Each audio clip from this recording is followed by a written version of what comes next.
everybody? It's your girl Mika, and you're watching the Red Cup Podcast, where truth, pop culture, and politics meet.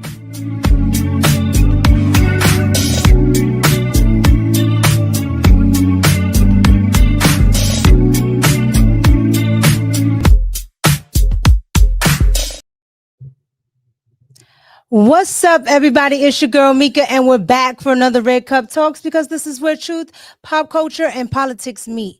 Happy Monday. Happy Monday, everybody. I am slightly under the weather, okay?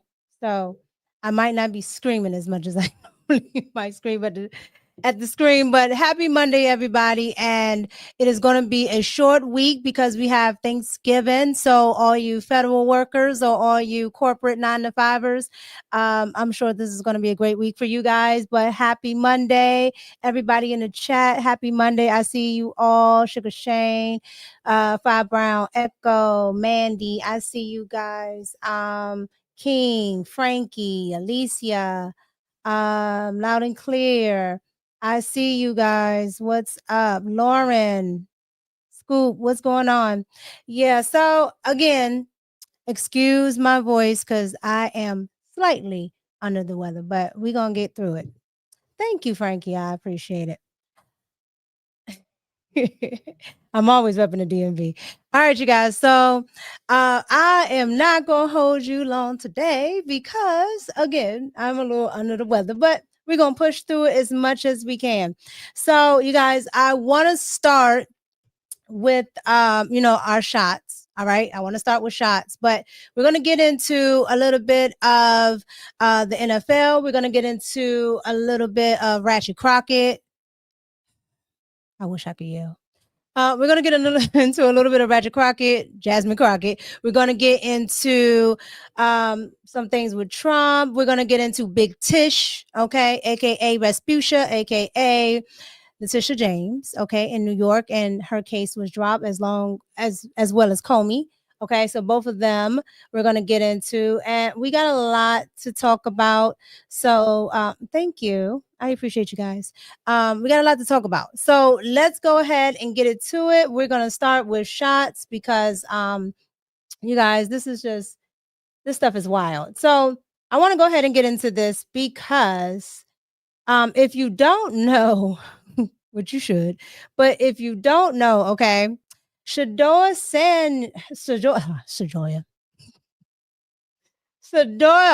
I always mess up this name, okay? But SHEDEUR Sanders, there we go. He played last night, okay? He won, all right? He started. And I thought it was just awesome because a lot of people did not think that he was going to do a good job. So, you guys, I want to get into that first because, of course, as always, like I tell you guys, it doesn't matter. Anything in pop culture always comes back to politics. So let's go ahead and start with this highlight clip really quick. Look at the all right, you guys. So again, yes, they end up winning. Okay, the Browns end up winning last night. And here's the thing about it. Okay, you said the Raiders are trash. Y'all gonna give this man a break, okay? But anywho, he ended up winning last night, okay? But the big hoopla is really around, okay, Donald Trump. I don't understand why, but the big hoopla is around Donald Trump. Now, if you don't know, Donald Trump supported Sanders during, his draft and when he got drafted. And so he had a lot of great things to say about SHEDEUR. All right. And so I want to go back to that before we get into why people are upset. All right. Here we go. Not many rookies or draft picks have the opportunity to have the president of the United States going to bat for you in the middle of the draft. So what was that like for you? Oh, no, I was truly thankful. For it. Including him, there was a lot of fans, a lot of people in barbershops, a lot of hairstylists. There was a lot of just fans, of me and of my craft and of my family that was there to support. So I was just thankful that I have that foundation overall, just as people, and we all could come together as one. Sure. Well, not All right, so many- that's what he said then, right? Now, of course, like I said, Donald Trump was supporting him. So, of course, the mainstream media did not like that. Now, this is what Donald Trump said then. All right. What is wrong with the NFL owners? Are they stupid? Deion Sanders was a great college football player. He was even greater. He was even greater in the NFL, and so on and so on and so on. Right. He has phenomenal genes. They ought to pick him immediately. Right. That's what Donald Trump had to say. And then he said this last night. SHEDEUR Sanders was great. Wins the first game career start as a pro. Great genes. I told you so. So with that being said, people were highly upset that Donald Trump had something to say. And the crazy part about all of this is, for the sheer fact, they're upset that Donald Trump supports SHEDEUR Sanders because he's Black. It's absolutely insane.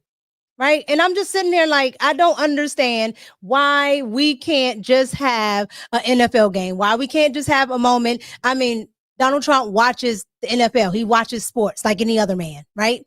Okay. So I'm trying to figure out why it's such a big deal that Donald Trump is supporting, SHEDEUR Sanders. But of course, the Trump derangement never ceased to exist. So SHEDEUR Sanders, like I said, won last night, and that was the talk of everything. All right, just those tweets. That tweet that you see there, or Truth Social, because he doesn't really put it on. He doesn't really put it on X or Twitter, whatever you want to call it nowadays. But that was the talk of the town. Instead of it being on SHEDEUR. All right. Instead of everybody talking about, him, they talked about the fact that Donald Trump was tweeting about his success. Absolutely stupid. So you guys, let me know what you think about that. I just thought it was absolutely dumb.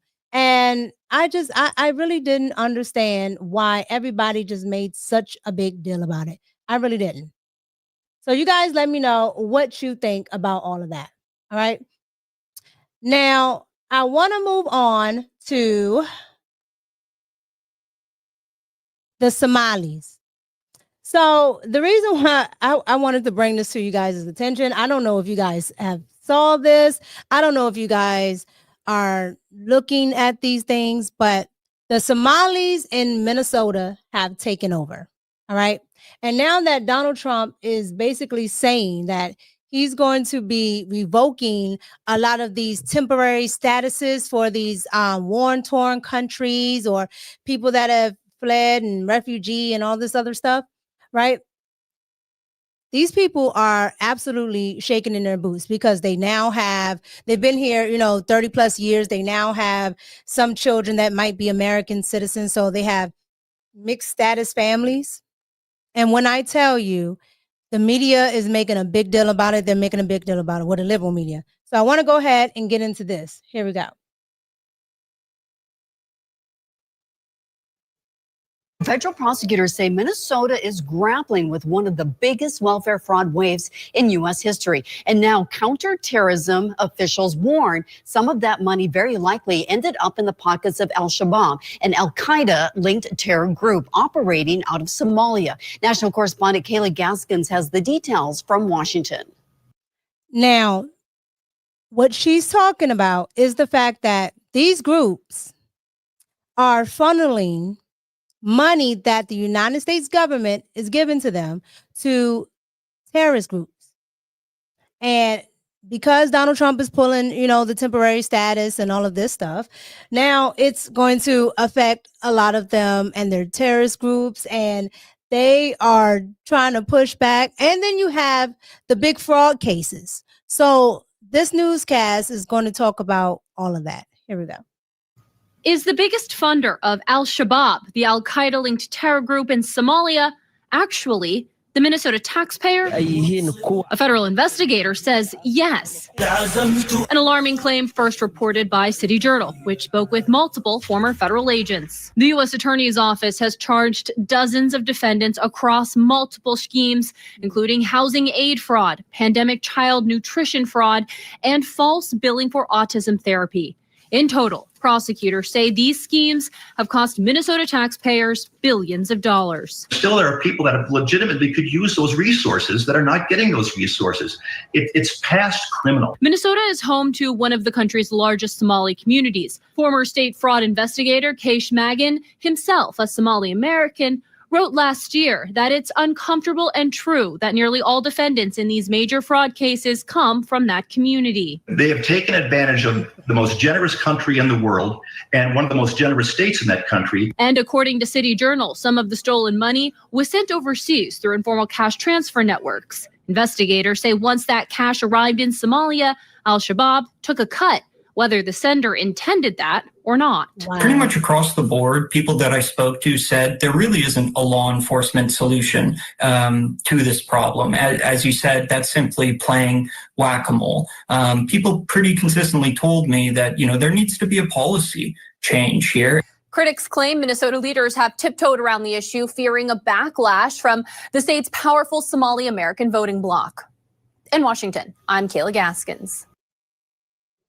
All right, so you guys saw that. So that's what is partially going on in the Somalia, right? Well, with the Somalis in Minnesota. Now, I want to get into this next newscast, and then we'll come back and talk about all of this. The temporary protection status for the country of Somalia. TPS is a program that was always meant to be temporary. It's a program that is put in place, and I believe for Somalia over 30 years ago, and will need to be evaluated to make sure that it comes and is always implemented in the process for which it was intended. According to a congressional research report, there are 705 Somali individuals covered by TPS nationwide. Minnesota has the largest Somali population in the country. Somalia's current temporary protected status extension runs through March of next year. Meantime, many Somalis gathered in Minneapolis today to publicly voice their opposition. Fox 9's Leon Purvis joining us tonight from Minneapolis. And Leon, what are they saying about the president's proposal? Well, Kelsey, many people gathered at Carmel Mall, the heart of the Somali community, to support one another. Absolutely not. Carmel Mall was packed on the 4th floor with people from the Somali community and people coming out in support. On Friday, President Trump said that he would immediately terminate temporary deportation protections from Somalis living in Minnesota, blaming them for fraud in Minnesota. We're not here by accident. We're here to stay forever. There are currently 500 Somalis in Minnesota living with the... Hold up. And my stomach hurts so bad. Oh, my gosh. He said, we're not here by accident. We're here to stay forever. You see, and this is why I say, even when you're trying to be America first, this is what happens, okay? This is exactly what happens.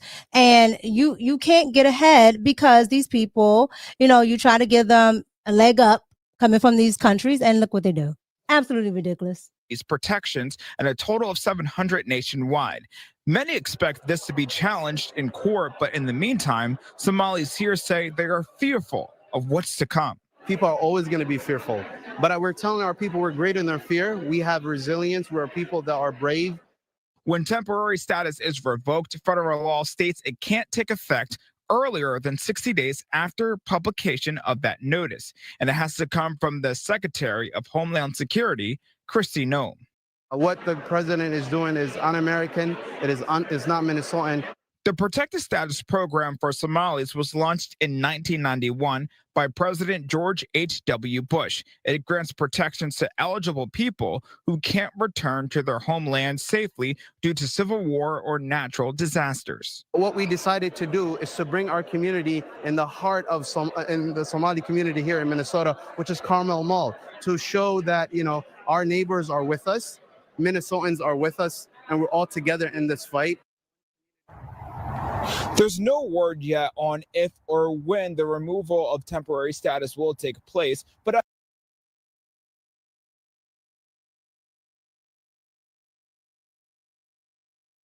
my bad, you guys.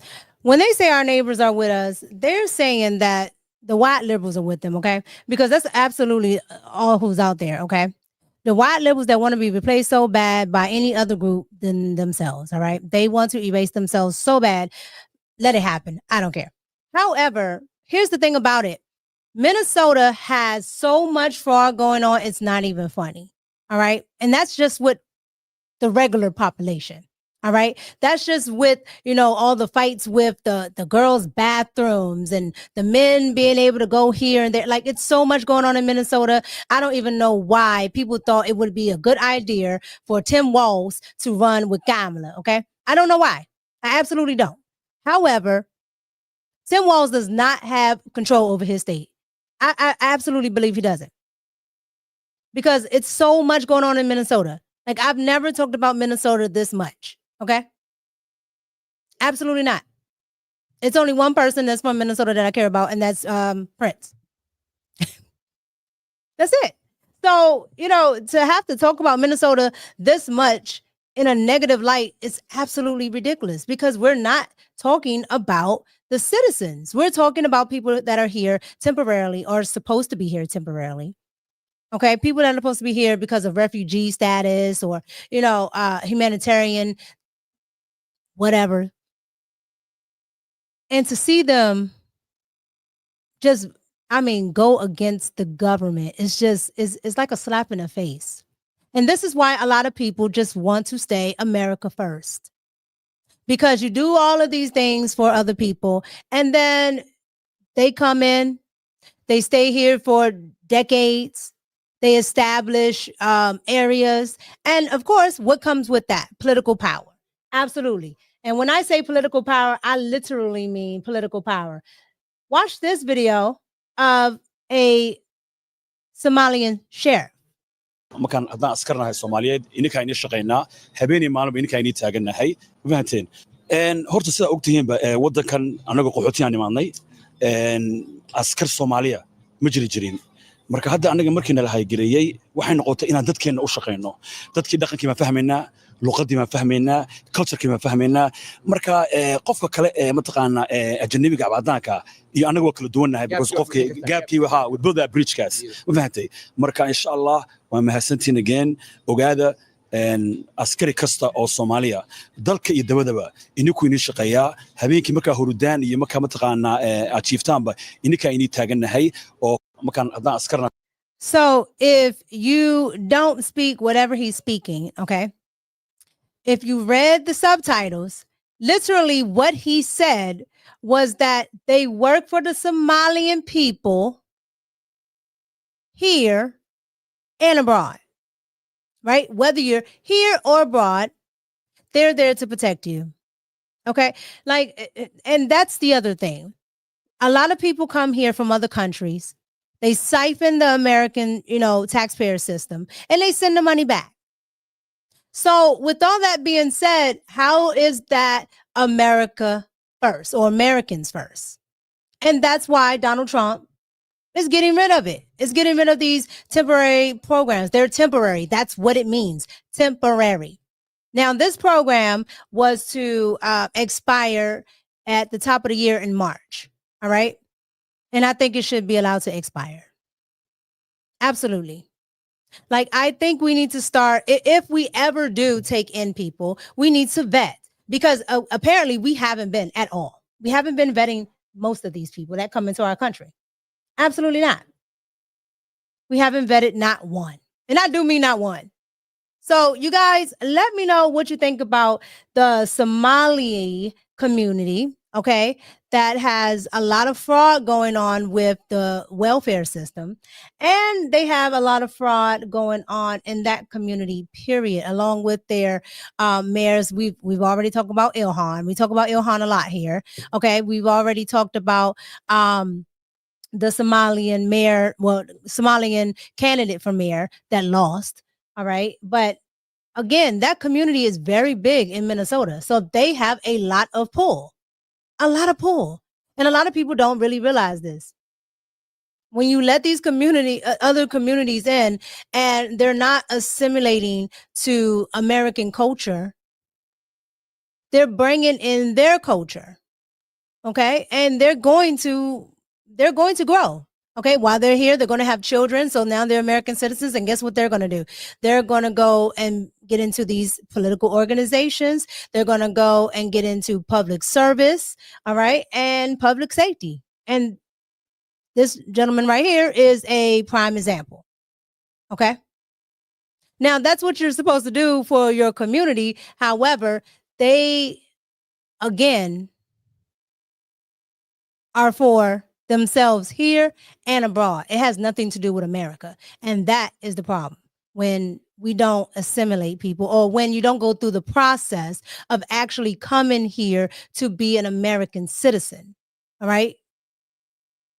When you don't do that, this is what you get. So you guys get down in the comments and let me know what you think about all of this. And also let me know what you think about the backlash with Donald Trump and SHEDEUR Sanders. I think I said the name right this time. So I think I want to get into let's see, because it was a lot today. It was a lot of stuff that was going on today. What you guys see out there? What did you guys see today in the news? Because it was a lot going on. But I think I want to get into Mark Kelly. Yeah. Yeah. They gotta actually start vetting people, because they gotta actually want to be Americans. Oh, you guys are telling me stuff I've never even. Okay. All right. So let's get into Mark Kelly, you guys. Mark Kelly gets on my last nerves. But Mark Kelly, all right, with other senators and politicians, decided to do a video on saying that the troops don't have to listen to the president when he gives illegal orders. I haven't heard the illegal order yet. I don't know what the illegal order is. However, they say that they hear of illegal orders, all right? And it's, of course, just with Donald Trump. Nobody had anything to say when Barack Obama sent, pilots to do drone strikes. That wasn't an illegal order.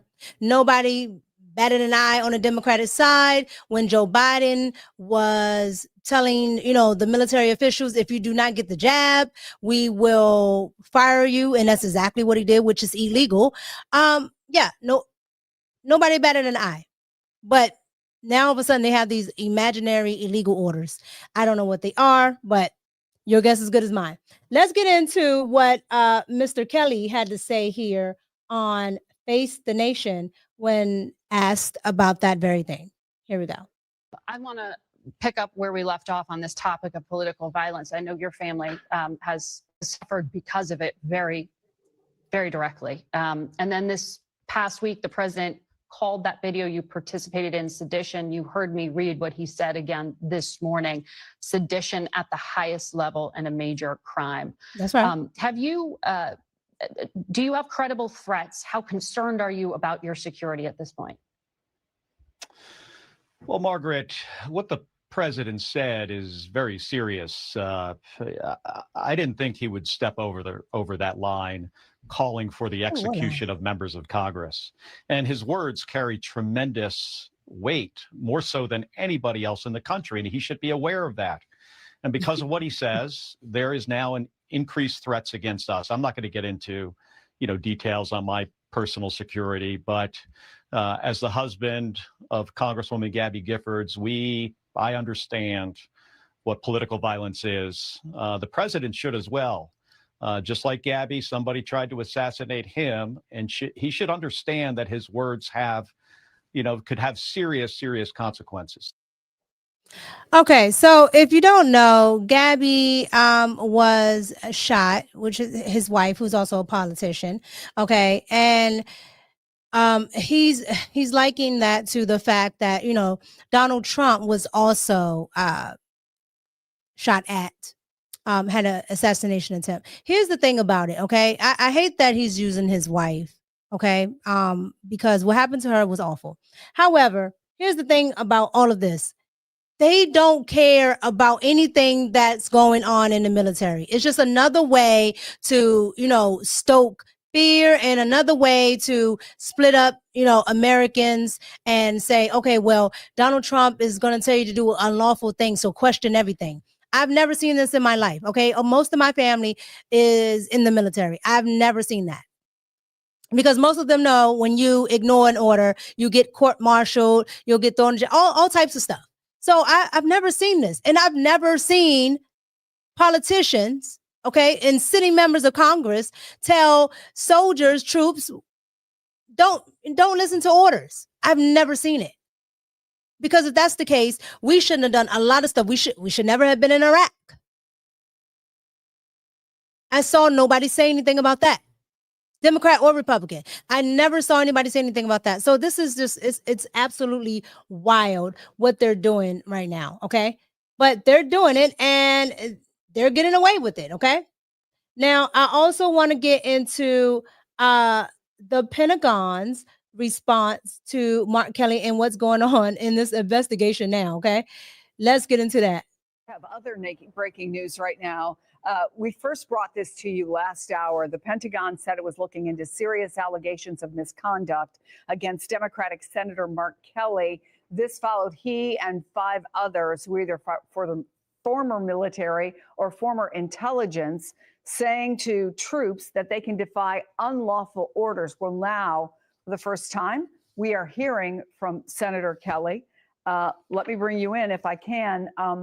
Michael Schnell, obviously our Capitol Hill reporter. I'm not used to seeing you in person at the desk, but this is a very pointed and very strong statement from Senator Kelly. Yeah, Senator Kelly very defiant in the wake of this news, this statement from Secretary Hegseth saying that the Department of War, the Defense Department, may be investigating Senator Kelly. I want to just read to you some of the statement that we're just getting within the last few minutes. It reads, Secretary Hegseth's tweet is the first I heard of this. I also saw the president's post saying I should be arrested, hanged, and put to death if this is meant to intimidate me and other members of Congress from doing our jobs and holding this administration accountable. It won't work. I've given too much to this country to be silenced by bullies who care more about their power than protecting the Constitution. And Chris, I want to note that in this statement that was posted on X, Senator Kelly also including a photo of some of the flags and the badges that he's gotten from his military service. You can see it right there. So of course, this all stems from that post that we saw from the president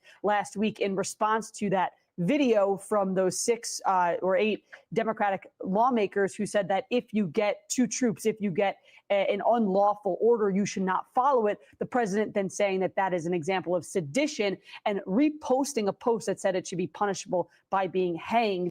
No, he did not repost a post that said it should be. No, that's what the law says.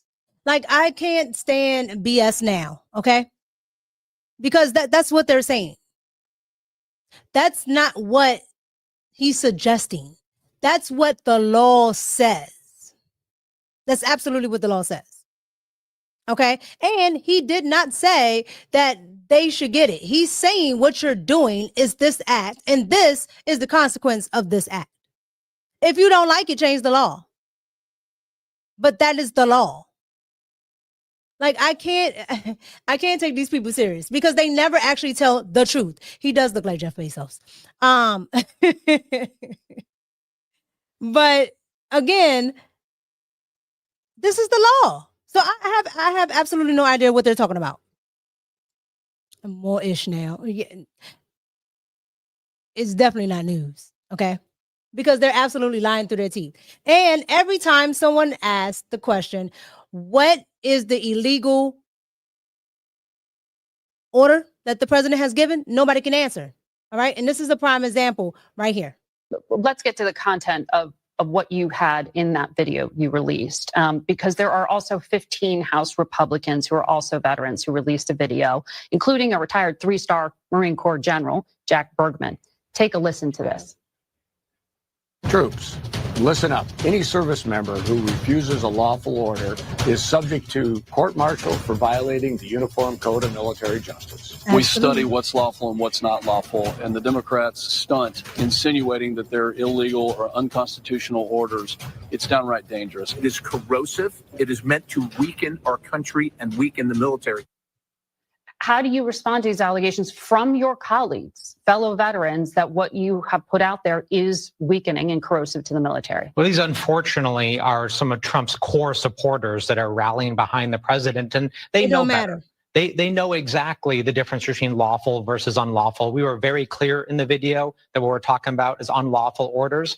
You have the president's spokesperson going into a press conference this past week and saying that we called for people to disobey lawful orders. They're simply lying because the truth is unacceptable to them. It's unacceptable. We wanted to start a conversation, and we did, about the dangerous rhetoric this president is using and the threats that he's made to use our military in an unlawful way. Specifically what? Well, send troops into Chicago, send troops into polling stations, kill terrorists' families, arrest and execute members of Congress. When did he say that? And that is my problem. They keep saying that Donald Trump has said this, and I don't understand when Donald Trump said any of that. When did he say go and arrest members of Congress, go and do whatever, hang whatever to members of Congress? I don't remember him saying that. I absolutely don't remember him saying that. But they keep saying it like it makes it true. Do you guys remember him saying that? I don't remember him saying that. But I want to go ahead and get into this one because this one I thought was just wild. This was a wild take. So I want to get into this really quick, you guys, because this right here, I saw it on X and it was a wild take from this one right here. It is very clear that no one should follow an illegal order, but it's very murky when you look at what is an illegal order. And if you go into morally, ethically, that's a pretty tough thing to look at and say, how do I navigate this? Look, if you're going back to Nuremberg, right, that, well, they told me to do it, that's why I murdered people, is not an excuse. If you look at popular culture, there's like, you watch, A Few Good Men, like we have plenty of examples since World War II in Vietnam where people were told to follow illegal orders and they did it and they were prosecuted for it. So the best thing for people to do is go to their JAG officer, their local law enforcement or a legal officer in their unit and ask for some explanation, ask for help. And that's what we've been advising people to do. It is very. Did you ask them to ask for help when they had to bomb a 16-year-old who was a U.S. citizen under Barack Obama? Did you ask for them to help then? Did you ask for help when we should have been in Afghanistan, according to, the reports from 9/11, but we end up going to Iraq? Did you ask the military to question those orders? Absolutely not. You didn't. Did you ask the military not to go roaming the streets when people were outside of their house during COVID? That was unlawful. That's actually fascism. I didn't hear a peep. Okay? Minnesota, Tim Walz talking about fascism when you got tanks rolling down the street saying stay in your house because of COVID. Did you guys say anything? You said absolutely nothing, but you haven't brought up one. And I do mean they have not brought up one thing that they can say that's fascism. They haven't brought up one thing.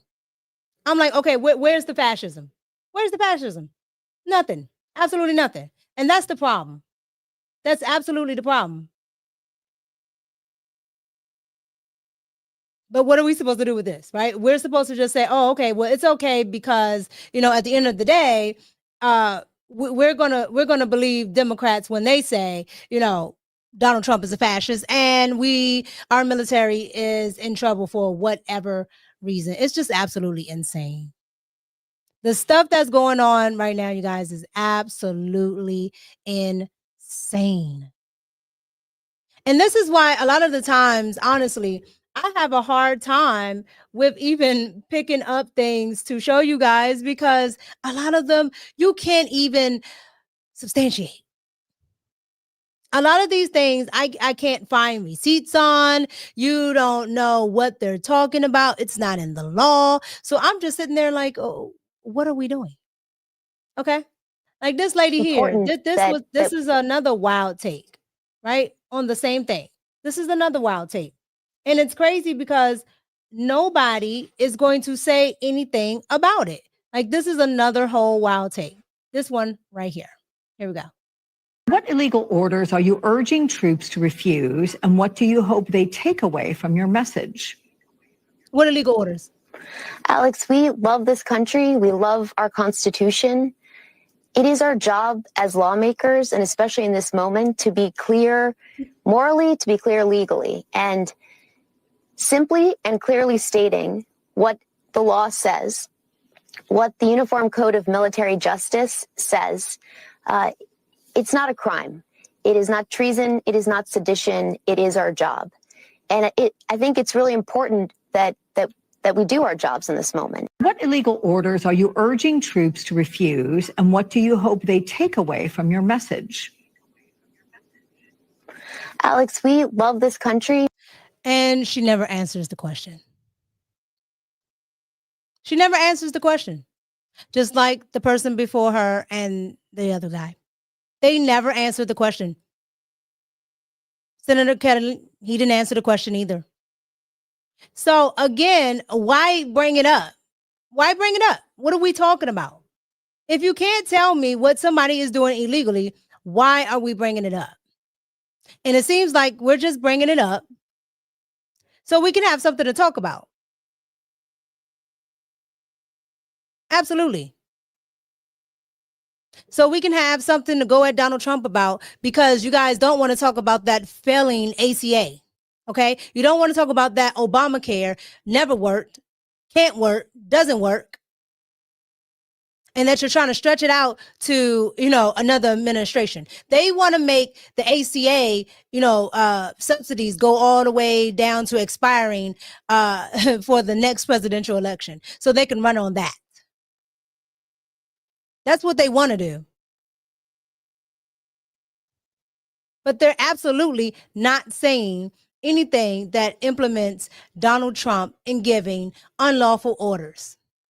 Just like they don't have anything with those Epstein files, honestly and truly. And they don't want to really talk about what the Epstein files is really about. So since they don't want to do that, we're stuck with the bottom of the barrel, low hanging fruit stuff. And even with that, they don't tell the truth on it. We can get some Hollywood people. We can get some this or that. The Democrats don't want to tell the truth on that because most of it are liberals. They don't want to tell the truth on that either. So it's just like, what are we really talking about here? Really, what are we talking about? It's just dirty. It's absolutely dirty. But you guys let me know what you think about all of that nonsense, because I just think it's all nonsense, just like this next person we're getting ready to talk about. But yeah, I think it's all nonsense because it seems like the Democratic Party has gone so far to the left, has gone so far that they honestly don't have anything to run on. They can say, okay, we need affordability in this country, but they did that. They're the reason why we don't have affordability in this country. Inflation skyrocketed under Joe Biden. The Affordable Care Act came under Barack Obama. So it's just like, the Republicans, the rhinos, they aren't any better. However, everything that we're talking about came from the Democrats. Everything that we have to fight back against right now came from the Democrats. And that's just the honest truth. Like they're one party that I wish we can replace with about 5 more different parties. Okay? Because I'm all for competition. I don't like the 2-party system. However, the Democratic Party is just trash. Absolute trash. Yeah. They've created all the problems. So you guys get down in the comments again and let me know what you think about that.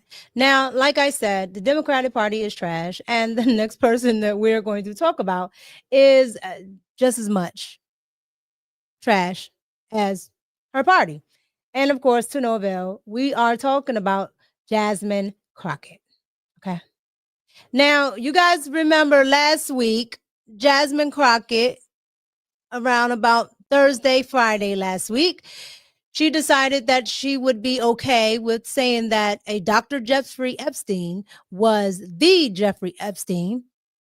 In her words, a Jeffrey Epstein, but she said just somebody named Jeffrey Epstein. She got caught lying. CNN called it out. And she said, well, look, I wasn't lying. I just didn't have much time. So we Googled it and we saw Jeffrey Epstein.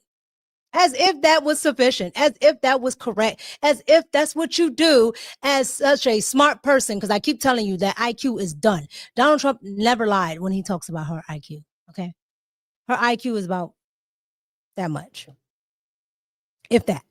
However, because she has a juris degree, okay, everybody wants to say that she's so smart. However, she doubled down on her live stream. Her live stream was about 30, 45 minutes. When I tell you, I suffer for you guys, I suffer. However, here is the part of the live stream that she goes on MAGA. Here we go. And baby, let me MAGA. Listen up, MAGA. Listen. Okay. There ain't no way she doubled down on it. Lee Zeldin admitted he received a donation from Jeffrey Epstein. That's what I said. Oh my God, dude. Girl, you crazy for this mess. It is what it is. Now, whether or not it was that same one. It wasn't. It was a physician with the same name. Oh my God. We didn't have time to do all that. But the point is. Yo, this serpent is trying to say that because they didn't have time to find out the truth before she said it to millions of people, it is what it is. Let me tell y'all what the point is for the people in the back that are really slow. Slow, sister honey child. You're the only one that's slow. That's like if I told you I got a gold album signed by Michael Jackson and I tried to sell it to you, and it was really just a photo album signed by a podiatrist named Michael Jackson. You don't kick people off of committees because they've received a donation. It's not because of the donation. It's because a member of Congress was being fed questions directly and instructed how to conduct a congressional hearing from a known sex offender and felon who had served prison time that happened to be Jeffrey Poopstein. And the committee they want to take her off is an intelligence committee. Because y'all are worried about the wrong thing. Y'all need to be worried about the fact that, like, everybody losing jobs. This lady cannot be for real. She is doubling and tripling down on this when she got caught dead to rights. And now the people that are calling it out on it, we're slow, yo. And then she wants to deflect. You got to worry about people losing jobs. Sister honey cornbread, you are a member of Congress and you accused other members in the cabinet of accepting donations from someone they didn't accept donations from. And when you got caught because your staff Googled. I asked them to Google. You can't even admit the mistake. Y'all, we got real issues. The clapping. Girl, the issue is that people are supposed to trust you, and you got caught on something that is provable, objective, and you can't even admit it, which means these very little trust that anyone would have had for you before is basically zero at this point. Because now you could lie about something, get caught in it, and won't admit it, which means you'd lie about anything. And newsflash, we know that you do. And just to keep it 100, every other member of Congress, for the most part, is a lying serpent as well. Just so we're clear. But y'all love to listen to right-wing media. Sis, it's not right-wing media. We saw it with our Ojos. What are you talking about? And I think I made that point. Now, whether or not it went over certain people's heads, because like maybe I get too deep sometimes. Went over people's heads? Anybody can go to fec.gov. You can look. And yes, I did not lie whatsoever. So get over it. Bub, you heard it here first. Get over it, girl. We got questions to ask.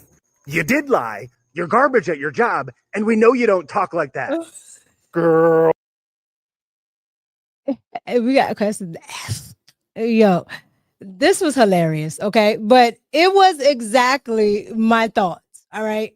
Like, this is exactly my thoughts. Because Jasmine Crockett, Yeah, that Sister Honey Cornbread took me out. But these are exactly my thoughts. Jasmine Crockett keeps saying, so I did not lie. I don't know how to explain it because he got donations from a Jeffrey Epstein, and she keeps saying that she said a Jeffrey Epstein when she didn't. But because he got donations from a Jeffrey Epstein, she didn't lie. When the whole thing was about Jeffrey Epstein, who is deceased.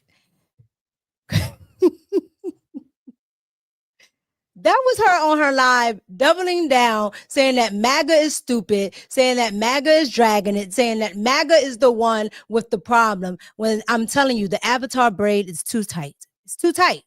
Okay? It's absolutely too tight because this woman right here has absolutely no idea what she's doing in Congress. She doesn't.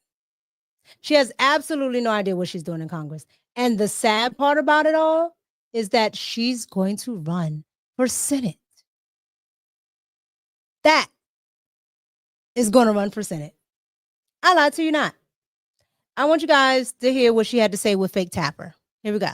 You are, we're told, weighing a decision on whether to jump into this Texas Senate race, challenging Republican Senator John Cornyn for his seat, although it's unclear that Cornyn will survive a Republican primary. You said you had a meeting this week with pollsters to discuss your chances. Did you have that meeting? And if so, how did it go? Are you still thinking about running? I am still thinking about running. We did get our polling back. So we are moving on to the next phase to determine whether or not this is would make sense in the moment and if the infrastructure can be built out in the way that I see it being necessary to actually be able to win, as well as we are continuing to look at the polling on the other side. Listen, they are in a civil war right now on the Republican side as it relates to who will become their nominee. John Cornyn has served the state of Texas for decades at this point in time in some capacity. And right now, I don't know if he's MAGA enough to make it through his primary, but we are evaluating all things and seeing what it would look like to put together a team. And we will make a final decision by Thanksgiving on whether or not we're going to ultimately move forward. What did the polling information that you got back show? I mean, is it a calculation of whether or not you're going to be facing Cornyn, who might have more appeal to moderates in your state, centrists in your state, as opposed to a more MAGA candidate who potentially defeats Cornyn in the primary that you might, or any Democrat might have a better chance against? I'll tell you this, that head to head, we are doing really well against Paxton. I will say that. That's not what he asked. I will also tell you that we are actually within the margin of error as it relates to John Cornyn. So to be perfectly honest, the only reason that I'm continuing to consider whether or not I do this is because my polling says I can win. That is the bottom line. But at the end of the day, a poll is a poll. And so you need to actually be able to execute on that. So whether it's Cornyn or whether it's Paxton, we feel confident that we can get this done. The thing is, we obviously would prefer to have Paxton. Right. He'll be easier to beat. Yeah, you would prefer to have Paxton. However, what she's talking about absolutely describes the Democratic Party, okay? Because let's talk about getting primaried. Hakeem Jeffries, Brooklyn's own Barack, okay? He will be getting primaried by that, young socialist up there. All right? He will be getting primaried. That's who he's talking about. Or, let's take Chuck Schumer. He will be getting primary by that nut, Jenny from the block, aka AOC. He will be getting primary. So the people that she's talking about is literally in the Democratic Party. They're all in the Democratic Party. And let's be clear, okay? People that are in parties get primary, a lot, especially when they've been there forever. Okay. Like, like somebody like Chuck Schumer and Nancy Pelosi and people like that. However, Brooklyn's Barack, Hakeem, Has not been there that long. And he's already getting primary. That's because the party's moving more progressive. So at the end of the day, I don't know what she's talking about. She's not talking about the Republican Party. Okay? She's not talking about the Republican Party. And I do agree that some of them should be up out of there because some of those people in the Republican Party are rhinos, and I don't like them. Okay? However, it's way less of them than it is of just a cesspool in the Democratic Party. But she's running for Senate. Are you guys voting for Ratchet Crockett for senator? If you are, let me know. Yep, Jenny from the Block will be running. Jenny from the Block will be running. I don't know when she's going to announce it, but Jenny from the Block will be running. Ratchet Crockett is running. Yeah, there are some weirdos that are on the progressive side that will be running. Okay, so I feel for you guys in New York. I feel for you guys in Texas. There's like a young white guy that the Democrats actually want to run in Texas, but I guarantee you Avatar Ponytail is going to run in the, for Senate. And she's going to run in that primary and she's going to win. All right, because those liberal white women and, the 92%, they are going to vote for her. They're going to vote for her. And she's going to end up, with a moderate Republican or even a MAGA Republican, and they're going to win. Because nobody is going to put a progressive in charge of Texas. Okay? Absolutely nobody. But she'll win on the Democratic side, for sure. Absolutely, for sure. So, if you guys are in Texas and she ends up on a Democratic ticket, vote for her. Vote for Ratchet Crockett. We would love her to win her primary. Okay? We would love it. Absolutely. All right, because at the end of the day, that's exactly how we win. All right, so Ratchet Crockett, I wish you all the best. Get George Soros to put money behind you, and get those other guys in the Democratic Party. Get them up out of here.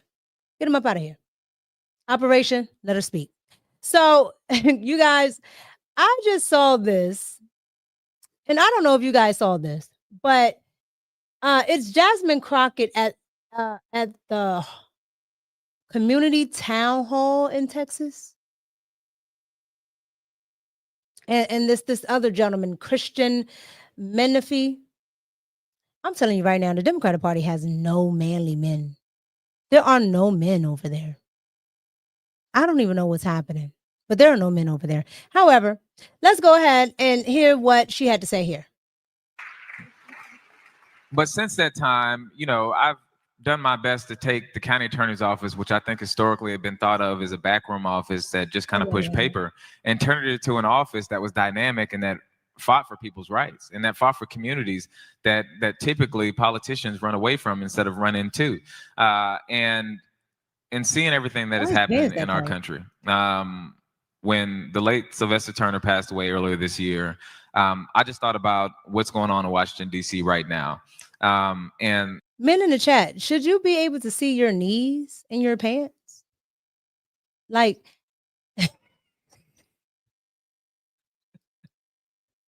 why could I see his whole kneecap? But yet his shirt is ballooning over. This is just ill-fitted. Yeah, and then anytime there's a lisp or a at the end, well, I truly believe that the fight for the soul of our nation, the America that we're going to see for my kids, for my grandkids, for y'all kids, for y'all's grandkids, that fight is happening right now. Donald Trump is stretching the outer bounds of the Constitution right now. Yeah. He is threatening the lives of other public servants right now. Got it. He's transferring wealth from the working class to the wealthy right now. Right now. All of that. How our country's going to look in 50 years, that fight is happening right now. Right now. And I'll never forget, when I was at my first law firm, we had just come off of a long trial, and I was with an older, very conservative guy who was the lead lawyer on the case. And so I'm a baby lawyer. I was like 25 at the time, and he's probably 60 years old. And I asked him, hey, why don't you run for judge? You'd be a fantastic judge. I mean, you know the law very well. Like, you're smart. And he looked at me, and I'll never forget this. And he said, Christian, I'm not an umpire. I don't call balls and strikes. when there's a fight happening, I am on the field. And I just, that always stuck with me. And so my view of public service is you don't run for office for titles. You don't run for office for elevation. You don't run for office to promote yourself. But I'm the type of person where if there is a fight going on for the soul of our nation, what kind of public servant would I be to run away from that? So my goal is to go out to Washington, D.C., not to be seen, not to be heard. I'm not looking to be famous, none of that. I'm looking to go out there and to protect and defend my communities and to advance the communities that I care about. And when this is all said and done, y'all don't have to name a single school or library or none of that after me. As long as my people are in a better position than they were in when I first started, I'll be They all won't right. be. Bring on the ratchet.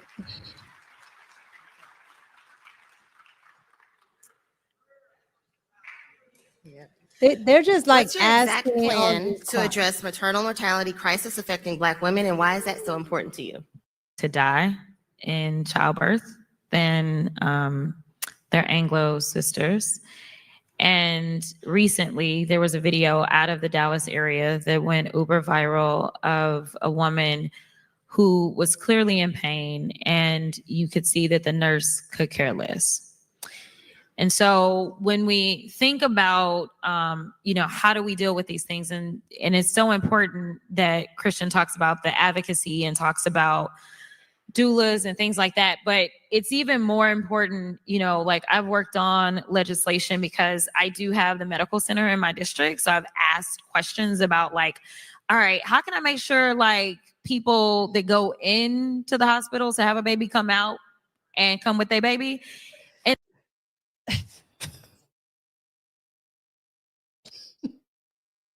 How can I make sure that like people that go in the hospital to have a baby like come like out with their baby? Like, ma'am. She's talking about a real topic. But the thing is, she doesn't care about the topic. She doesn't even know anything about the topic. All she knows is that they're Black and something happened, so I can use it for political gain. What the gentleman was talking about is absolutely the opposite of what Ratchet Crockett is. Okay. She's there for the titles. She's there for she just likes having a title of, a JD, because absolutely, if I didn't know she had one, I wouldn't think she had one. Right. Like, I don't think there's anything there. She takes real things that could be, that are real issues, and she makes a mockery of them because she doesn't care about them. So she doesn't talk about any actual points. And when she talks about them to people, she gives no explanation. She doesn't give a full context. And so you either emotional about what she gave you or you don't care at all. Like, this woman is an absolute ass. Like, honestly, I don't even know why people listen to this woman. I really don't. Outside the yelling and, all of the buffoonery, I don't understand it. I really don't. And this is a real issue and topic that she could be talking about, but she's not. She's just using it and stating it because something went viral with a Black woman that shouldn't have happened, right? A nurse just ignoring the fact that there's a pregnant woman clearly pushing and moaning and grunting because she's about to have a baby. However, this one here isn't actually giving any details, context to anything that's going on with that. She's just using it for political theater because she doesn't care. And that's 99% of the Democratic Party. Okay, maybe that 1%, John Fetterman, even though I don't agree with most of his policies, but I actually do think John Fetterman cares about Democrats and Republicans and anybody in his state. Okay, I just think he has the wrong ideas. But this one right here does not care at all. Absolutely not. She doesn't care. So I like just ask like basic questions because that's not necessarily my space. My space has been in practicing law. And so one of the things that we've got to do is diversity. I know it's a bad word nowadays. It's such a bad word. But at the end of the day, we need to make sure that we have diverse teams. And so I started to talk about like the numbers as it relates to like nursing students, as it relates to doctors, and like what some of the encumbrances were, and trying to make sure that they've got the resources to be able to get those students that may want to go in, because it is clear that in that video that went viral, the mama knew there was a problem. Now, she was yelling at her and telling her you shouldn't have came here anyway. That wasn't what mama needed to do in that moment, I'm sure. But like the nurse wouldn't even look at her. She wouldn't even turn and look at her, right? And so we've got to make sure that we are also in states like Texas, like just like we need pre-clearance because we got racist issues in this state. We need to see if you are getting federal dollars, like we need to make sure that we are getting very good information about what is happening with your patients so that we can have corrective measures that we put in place. Like you ain't finna get all the monies from us if like you continue to have certain problems and things like that. So we've got to come up with like creative ways to do that part of it as well. So you basically want to do what Donald Trump said do, that you said was a problem. Because he said that certain things are happening at hospitals and, you know, pertaining to people taking advantage of the federal dollars, pertaining to illegals going there, getting care for free and holding up the emergency room for people that really do need it, like that woman, obviously. That's exactly what Donald Trump said. And you said it was wrong. And this is what I'm saying. This is the absolute thing that I'm saying. At the end of the day, they all do not care. Okay. They can go and say the exact same thing that Donald Trump says, but when Trump says it, it's Trump bad, Orange Man bad, Cheeto Man, all of that good stuff. But when they say it's something prolific, it's right, it's righteous, it's diverse, it's I don't know. It's the best thing ever. But if Donald Trump says it, it's fascist. Is something that he wants to just tear down. It's not for the Americans. It's just absolutely ridiculous that we use real life things, real life situations, and we make everything political. Absolutely. Trump can't have an opinion. So you guys, that was Ratchet Crockett. Just a little bit. I couldn't stomach. Okay. I already don't feel good. I cannot stomach today an hour-long session of Ratchet Crockett. We have had enough. So you guys, let me know what you think about everything that she has going on, because she's killing me. Okay. I hope she does run for Senate because we'll win. All right. Anybody, independent, Republican, anybody will win against Ratchet Crockett. Absolutely. So you guys let me know what you think about Ratchet Crockett, okay? And all her shenanigans. All right, let me go ahead and read the super chats really quick. Oh, and let me give a shout out to the Cash Appers. Thank you so much, Mike, that dude on Cash App. I appreciate it. I did see it, so, and I just remembered. So thank you so much. Chavis with the $2 super chat. He is wearing Fashion Nova jeans, bro. I don't know, but his whole kneecap. You see how you could see Ratchet Crockett's kneecap? But she's a female. I just didn't understand why I was able to see his kneecap like that. You know, but I could be wrong. You know, that could be the thing. I don't know. I'm not a man. So thank you so much, Chavis, for the super chat, because I'm just like, yeah, I don't know, but I could be wrong, you know? Agency headquarters, $2 super chat. Hope you have a blessed and safe holiday. Thank you. Thank you. I hope I can get rid of the stomachache because it's absolutely killing me. Thank you so much for the super chats. I appreciate you. All right. So last but not least, really quick, Jeggins. I want to get into, hold on, let me read the super chat really quick, you guys. CDZ69. 67. It's a long day. Happy early Thanksgiving. How about them? Don't you do it. you understand this is a HTTR space.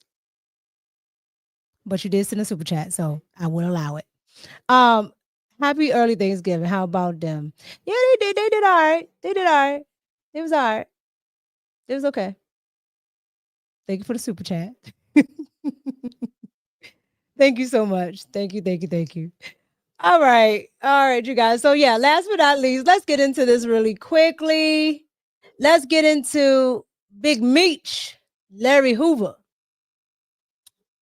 Tish James. Okay, let's get into Tish James because Tish James has beat the case for now. Here we go. So Judge Cameron Curry ruling that the appointment of an interim U.S. attorney, Lindsay Halligan, was invalid. Our correspondent Mark Meredith is reporting live on this breaking news. He's got brand new details out of Washington for us. Hi, Mark. Sandra, I sure do. Good afternoon to you. Well, the Justice Department's case against both the former FBI Director James Comey as well as the New York Attorney General Letitia James was already facing some serious scrutiny. And today's ruling means, at least for now, both cases will be dismissed. But we are waiting to see if the Department of Justice may try to do this again. Comey was indicted back in September, accused of lying to Congress. The charge had that statute of limitations, meaning there was only a small window left for this case to be brought. And Comey had pled not guilty. His legal team had claimed the DOJ had made a number of mistakes, including that the person bringing the case, Lindsay Halligan, as you mentioned, should not have had the job. A federal judge agreeing today, writing that Halligan, the interim U.S. attorney for the Eastern District of Virginia, had secured this indictment unlawfully because she was unlawfully serving in this role. She was also facing questions about what materials the grand jury saw and whether a final indictment had actually been presented appropriately for a vote. Also in Virginia, but down in Norfolk, the DOJ was charging Letitia James, the New York Attorney General, with mortgage fraud. The government had claimed she was able to secure a favorable rate on a second home down there, but she had not filed the proper paperwork. But she had not filed the proper payment and claimed she was able to secure. Who took that picture? Now, I'm no fan of Big Tish.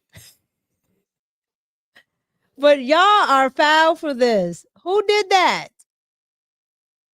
Lord, you can't make it up. You cannot make it up. Secure a favorable rate on a second home down there, but she had not filed the proper paperwork, basically had lied on that paperwork, and that she had never occupied it as a primary or secondary residence. Basically, they accused her of using it as a rental property, but she got a lower mortgage rate. She had pled not guilty to those charges while she was down in Norfolk, and she had also been quite vocal, saying that this was a political prosecution and that she felt that she was being singled out because of her previous actions against then candidate Trump after he had left office in 2021. So what's next here? Well, the Department of Justice will have a chance to say what they think of the judge's ruling, whether they're going to be pushing for an appeal, and whether or not that they would still try to bring any of these additional cases here. Lindsay Halligan, as I mentioned, is still being questioned about whether or not she is serving appropriately in this role. As you see her right here on her screen, Halligan is likely to have plenty to say as well. There have been some questions about her lack of prosecutorial experience before this case, but the Department of Justice also making it very clear that they want to see these people brought to justice. They felt that there had been wrongdoing here, and we'll look to see what their official comment will be. My colleagues have also reached out to the White House. I'm sure they're going to be reacting in real time today. And they absolutely did. We'll get to that in a second. But here's the thing about it, okay? And y'all are wild in the chat. Okay, she looked both ways. I cannot. Okay, now the woman is Rasputia. Okay, but that was a bad picture. Shame on y'all. Shame on y'all. However, here's the thing. Here is the thing. The deep state, yes, they won for now, okay? Because absolutely did they get over on this one, okay? They absolutely did. And I think it was more so for, I don't think the deep state or, the Dems, the liberals, whatever you want to call them, I don't think they actually care about Rasputia Letitia James, okay? I don't think they care about her. I think it was more so of James Comey, okay? Because James Comey, his charges, with lying to Congress, that was on the chopping block, all right? And so the statute of limitations was getting ready to run out on that. So therefore, with that, you wanted to jump on that, okay? And they dismissed these charges, okay? They didn't drop the charges, they dismissed them, okay? And with prejudice, which means they can come back, which is what the department is going to do. The DOJ, they're going to come back, all right? But for now, they get to have the narrative of, oh, these were just, trumped up charges. These were just charges that, were political retribution, and they want to, silence our voices because we went after him and all of this stuff, right? That's just absolutely stupid because Letitia James, she ran on getting Donald Trump. Like, this was her thing, all right? So with that being said, if this is her thing, if this was what she was actually voted in for, then Donald Trump is correct. You were only chosen to come after me. But in doing so, you just built, you pretty much baked a cake for yourself, because the exact charges that you got Donald Trump on is actually what she's being charged with. Okay, lying to a financial institution. And if you want to even go any, further, Donald Trump's ex-attorney, the one that was getting questioned by the delegate from the Virgin Islands that was texting with Epstein, that one, yeah. So Donald Trump's ex-attorney, he went to jail for the same thing that Letitia is being accused of. Okay, his was towards a HELOC loan. Like, you can't make this stuff up. But with everybody else, it's fair. But with Respucia, it's not fair. Absolutely not. Absolutely not. Yep. Isn't it ironic? Yeah. So that is, what happened in court today. Now, this is what happened to Paul Caroline out here in, with the press. This is what they were talking about with the press while asking Caroline Leavitt about what happened, because the liberal media is eating us alive. More determined to go after Tish James and James Comey? Go ahead. Is the president more determined to go after Tish James and James Comey? Ma'am, excuse me. I'm answering a question from you. Looked at me. I'm sorry. I turned and looked at you because you're yelling. I will take a question from your colleague, and then I'll take your question too. Okay? Go ahead. Thank you. What are exactly the points of disagreement that they are still working on? I don't want to detail sort of the technical talks that are happening right now, but there are just a couple, and we're confident that we'll be able to work through those. Will the president put pressure on Putin or Zelensky if this doesn't work? The president's been putting a lot of pressure on both leaders for this entire time. We've been talking with both sides. He's been talking to both leaders directly for 10 months now. So yes, you can expect that pressure to continue. The president wants this war to end. Caroline, is the president more determined now, since the judge's ruling today, to go after James Comey and Tish James? And if so, why? I wouldn't say he's going after them. I think the president is more determined than ever to see accountability in this country, yes, and to correct the wrongs of the weaponization of our justice system that we saw under the previous administration and Joe Biden. Are we entering a new phase in Venezuela, and what does that entail? Well, as the president is so good at, I'll try to be just as good. I'm not going to broadcast any actions that may or may not be happening with respect to Venezuela. I know I've been very clear about the administration's position, as has the president and his national security team. We view the Maduro regime as being illegitimate, and the president has been very satisfied with the successful strikes against narco-terrorists and foreign terrorists that are illegally trafficking drugs towards the United States of America. He's not going to tolerate that, and you can expect to see those strikes continue. What was President Trump's reaction to those indictments against Comey and James being thrown out? His reaction was, we've seen this before. We've seen partisan judges take unprecedented steps to try to intervene in accountability before, but we're not going to give up. And I know that the Department of Justice intends to appeal these rulings very soon. If they haven't already, I may have missed it. Caroline, one question on Venezuela. Is there any plan, meeting for this week on Venezuela? And another one, a clarification on this weekend, because the president was asked about the former Brazilian president being arrested, and he mentioned that he spoke with this gentleman. Did he speak with Bolsonaro the day before he was arrested?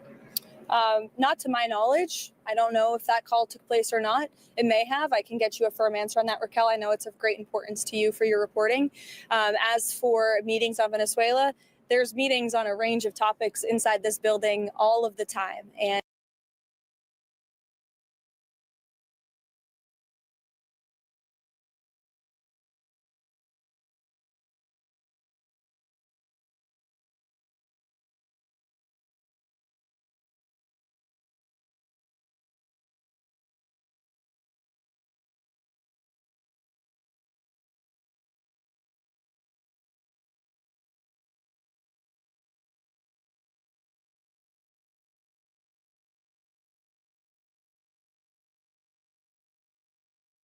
And I'm just sitting here talking. The Trump administration, all right, has to dot their I's and cross their T's. Thank you for letting me know, you guys. Have to dot your I's and cross your T's, because you already know how these people roll, okay? They are going to appeal it, of course, but they don't like Donald Trump. So at any point where they can find something that they can create some type of motion to throw it out, dismiss, whatever you want to call it, they will do it. So I'm not understanding. I'm definitely not understanding. Thank you so much for letting me know, you guys, that I was muted. So the last one here I want to get into is, of course, Chinese News Network and what they had to say about this whole thing, because they were over there just like elated. All right. They were elated that this was happening. So I want you guys to see what they had to say as well. All right. Here we go.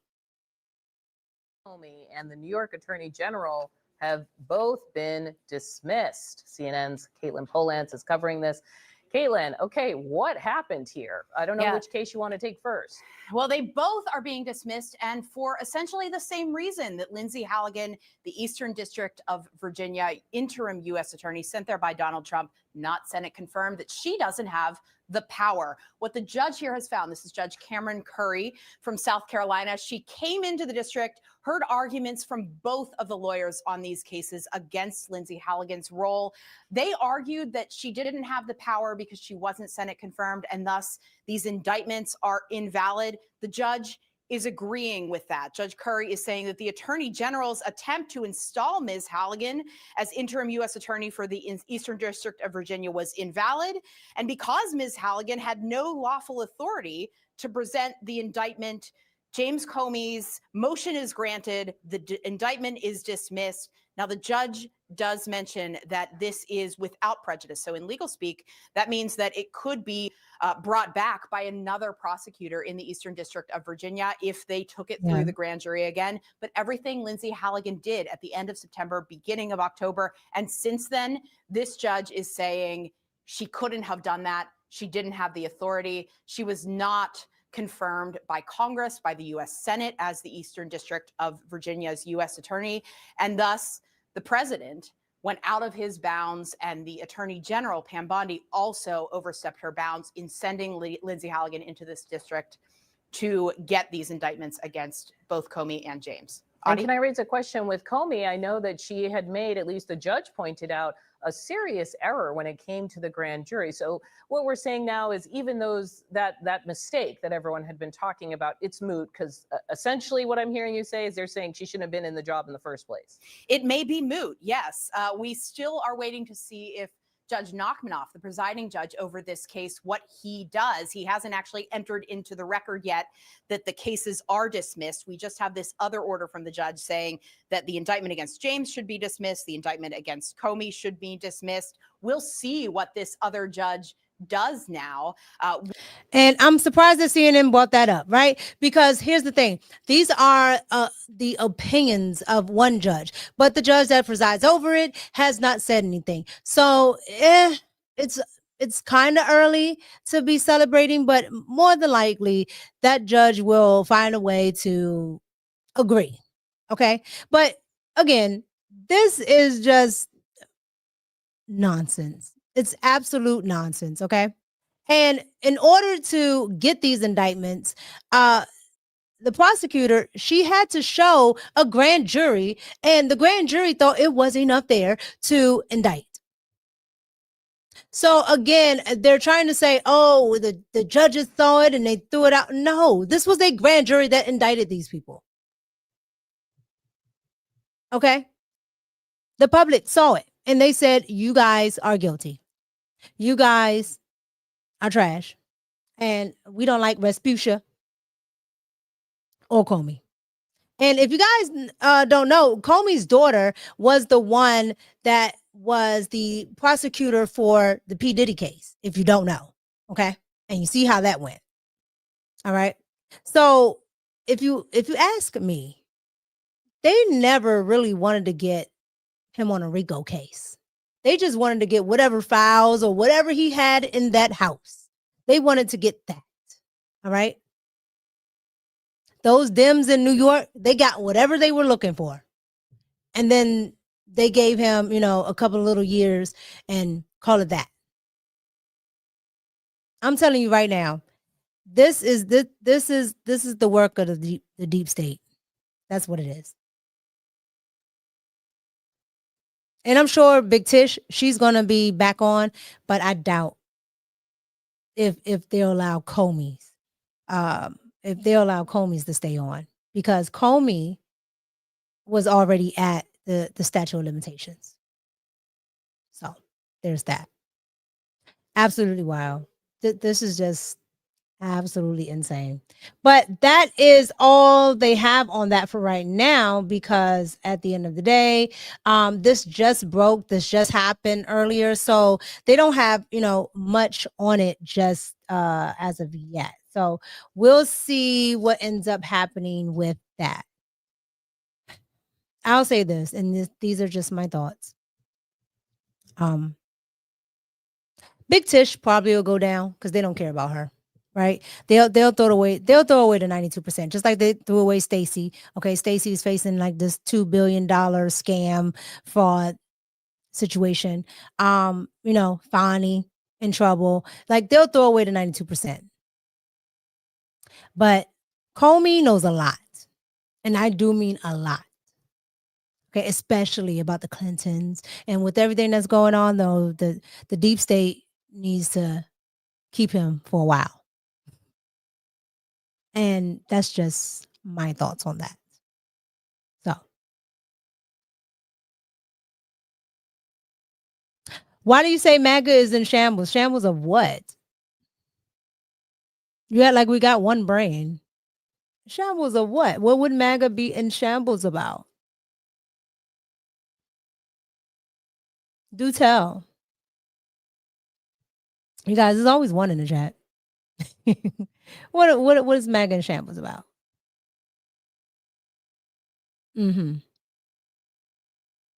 Like, people disagree all the time. Exactly. What? Ciao. Anyway, Democrats have been taking L's all year. Remember, you lost a whole election. You don't have the House, the Senate, or the presidency. All you have is Jasmine Crockett and her raggedy ponytail. That's all you have to hang your hat on. Okay? I'll take that. You guys, thank you so much. I appreciate you guys for pulling up. Even though I am not feeling very well, I appreciate you sitting here with me through it. Thank you so much. I definitely appreciate it. Thank you for everybody that pulled up. Exactly, you guys in the chat. Thank you. Yeah, and they think they're getting it back. They think they're gonna get it back during the midterms. Absolutely not. Nope. That's why they want all this chaos. That's why they keep starting stuff. Have you actually heard a plan? They said Donald Trump, this malignant clown. That's what, the Brooklyn Barack says. This malignant clown doesn't know what he's talking about. Okay, cool. He doesn't know what he's talking about. What's your solution? They never have one. Anybody in the chat, give me, that's what y'all said about Kamala. You said we was losing seats. Didn't you say that? You said she was going to win. You said, oh, we're going to take the House. Y'all thought, little collard greens was going to get y'all there. Okay, Miss Curry could not help you because just like Ratchet Crockett, just like most of the candidates you guys put up, they're not substantive. Like they don't talk about anything. They have no policies. Okay, Kamala doesn't have any policies. Never did one. Okay, she never went to the border, and she actually never did anything while in office. The auto pen did everything. Absolutely. I even give it to the staffers. The staffers did more than Kamala did the whole time. Okay. We know Sleepy Joe was sleeping by the pool thanks to Fake Tapper. Okay. Fake Tapper said it all in his book. And so did Jean-Pierre. Okay. Even though she's still trying to protect him, Jean-Pierre does not like the Democratic Party. She said, y'all are trash. And now she's an independent. Shocker. So at the end of the day, Kamala and her Bud Light will continue to be on her 107-day tour for doing absolutely nothing. Okay. She will never get anywhere near a governorship, a presidency. She will never get anywhere near that unless somebody do what they did the last time. And let's just put her there without a primary, without people actually voting for her. So Donald Trump got more than half of the country to vote for him. Unlike your candidate, who I'm going to be nice. You guys, Bud Light is her thing. You guys, thank you so much for pulling up. Oh my gosh, I am too sick to drag people. You guys, thank you so much. I appreciate you guys. Even the liberals, I appreciate you all too for pulling up. I like the debate. It is what it is. I'm actually going to start having call-in shows. So we're gonna do a lot of different things for the new year. But you guys, thank you so much for pulling up, and all you liberals, have a happy Thanksgiving. If you can get past the fact that the settler situation. Because I'm seeing those posts now. Oh, we don't celebrate Thanksgiving. It's just so much. Just be thankful for yourselves and your families, you guys. The chat is wild. Y'all are wild. Thank you so much for pulling up. I appreciate all you guys in the chat. I do. Hopefully we feel better tomorrow. Okay. Hopefully we'll feel better tomorrow. And then I'm going to put up a community post and let's see what we're doing maybe Friday. But you guys, thank you so much. I appreciate you. It's your girl, Mika. And I'm out. Peace.